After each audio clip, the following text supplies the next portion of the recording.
Bu gün Sumqayıt şəhərində mayın 10-dan 14-də Azərbaycanda keçiriləcək Bakı-Xankəndi Azərbaycan velosiped yarışının birinci mərhələsinin finiş xətti olub.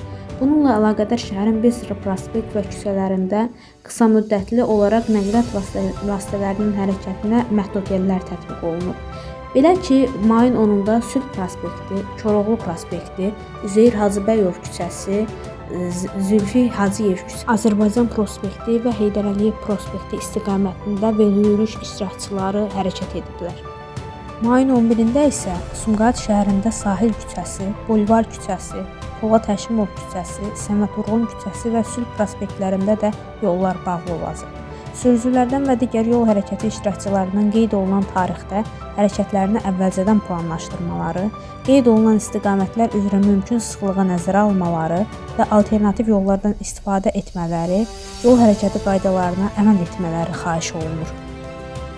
Qeyd edək ki, keçirilən bu veloyürüş Azərbaycan Velosiped İdmanı Federasiyası tərəfindən təşkil olunmuşdur. Yürüyüşün əsas məqsədi isə insanları, gəncləri velosiped sürməyə təşviq etmək, eyni zamanda bir sağlam gələcək qurmaqdır. Veloyürüşü şəhər ictimaiyyəti, şagirdlər və gənclər izləmişlər. Qeyd edək ki, təhlükəsizlik orqanları və polis əməkdaşları da vətəndaşların və izləyicilərin təhlükəsizliyini təmin etmişlər. Əli Həmzəyev, RTV xəbər.